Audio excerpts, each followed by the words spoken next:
In this lesson, I am going to show you how to use magic texture to make this abstract color pattern in Blender. Before composing the full scene, let's review the basics first. Part 1. Magic texture, mapping and texture coordinate nodes. First, let's create a simple scene like this. Two planes. I will select the smaller one above. Next, switch the timeline area to the shader editor. Click New to create a new material. Two nodes will appear, representing the material for this plane. To add the magic texture, simply click and drag from the base color socket to the left. A menu will appear where you can search for and select magic texture. After that, we need to add two more nodes to control the texture on the object, a mapping node and a texture coordinate node. Click and drag from the vector socket on the magic texture node to the left, then choose or search for the mapping node.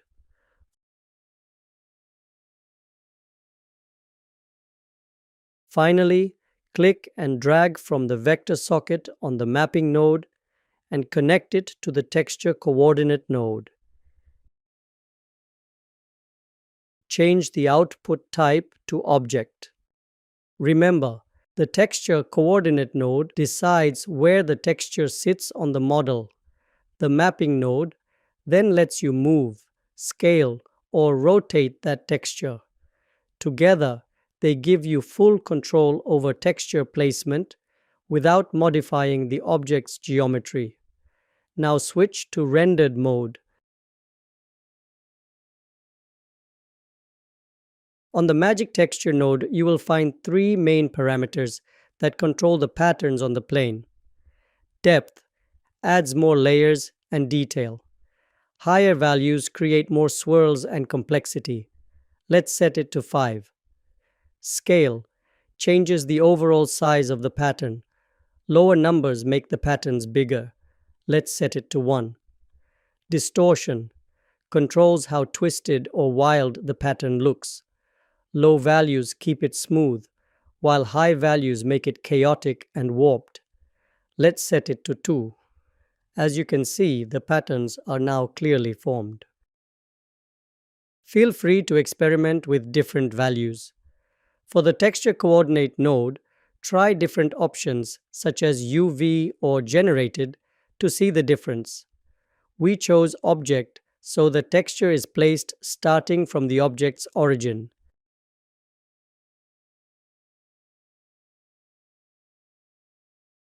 Select the plane and click New to create a new material. Delete the default principled BSDF node. Click and drag from the surface socket on the material output node and search for Mix Shader. This node allows you to mix two different shaders on the same object. On the Mix Shader node, click and drag from the first shader socket and search for a diffuse BSDF node. This node represents a simple colored material with minimal options.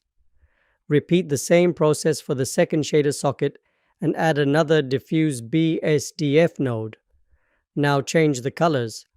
For the first diffuse BSDF, click on the white color box and choose red. For the second, choose blue. Switch to rendered view. On the Mix Shader node, notice that the factor parameter controls how the two shaders are blended. When factor equals 0, it shows 100% of the first shader, red. The second shader will appear dimmed. When factor equals 1, it shows 100% of the second shader, blue. The first shader will appear dimmed. When factor is between 0 and 1, the two shaders are mixed together. Moving closer to 0 gives more red, while moving closer to 1 gives more blue.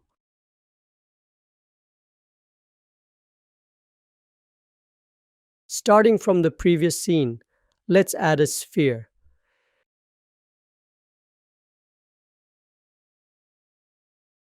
Make sure the sphere is positioned under the plane and scale it to a proper size, as shown in the reference scene.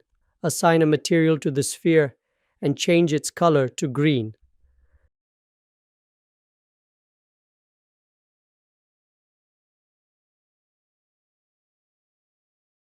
Now select the plane and delete the second shader, the blue diffuse BSDF.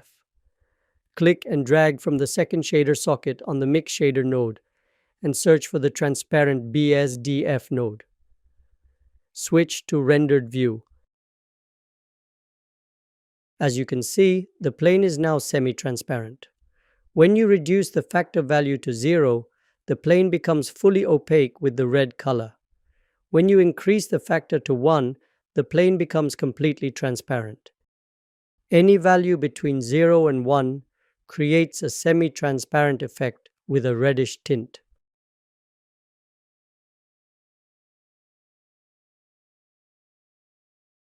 Starting from the previous scene, delete the Mix node and Transparent node and connect the Diffuse node output to the surface socket of Material output. Click and drag the Color socket on Diffuse node and search for Ramp.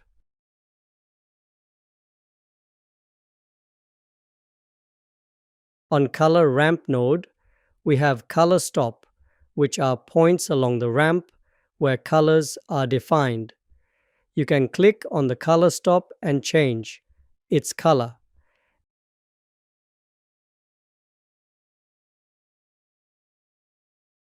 And you can click the plus sign to add a new color stop and move it to anywhere on the ramp.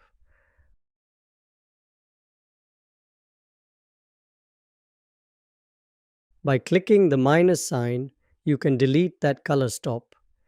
Set the interpolation to constant so that there is no gradient between the color stops. To adjust the position of color stop, you can enter the exact value you want.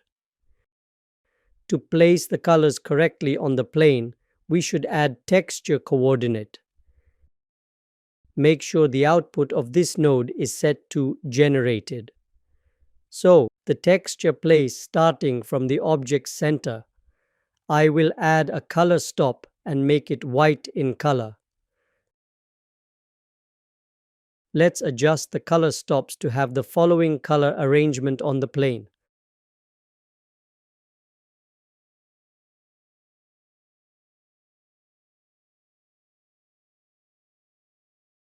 Let's first color the ground to pink color.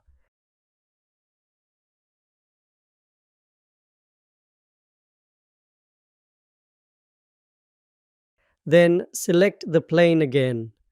Disconnect Diffuse node to Material output. Click the surface and drag to add Mix node. Connect the Diffuse node to the first shader. Click and drag on the second shader and connect it to Transparent node. Now control the factor on Mix node using the same output of Color Ramp node. Notice that black will be fully opaque.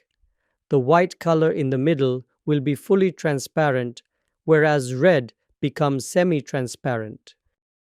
Remember the role here. The white color on the color ramp causes the Mix shader to select the second shader, which is the transparent shader. Take your time to understand this concept clearly. Now we are ready to compose the final scene. Let's start from the last scene. First, change the background color to a bright one.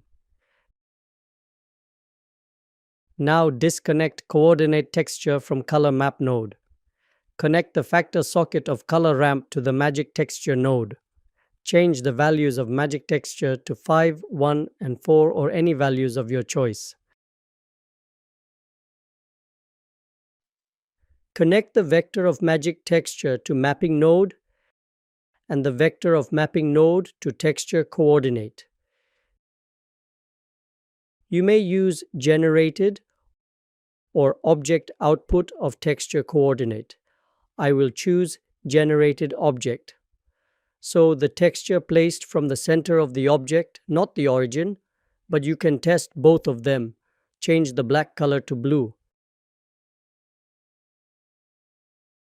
As you can see, the magic texture mapped by color ramp to 3 colors only: red, white, and blue. To see the real colors of magic texture, simply connect it directly to the material output node.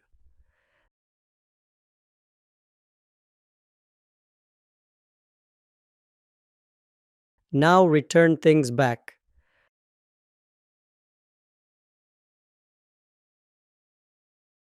Notice that white gives fully transparent color. If you want to increase this area, simply increase that on the area of white on the ramp. Remember, possibilities are endless here, so you can change the parameters values, the color on ramp.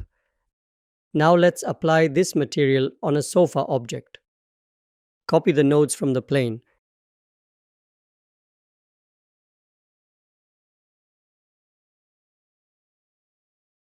and paste it to the sofa or any object of your choice. Add a new material. Delete the current nodes and paste the copied nodes. After pasting the nodes to the object, you can edit the colors and parameters according to your liking.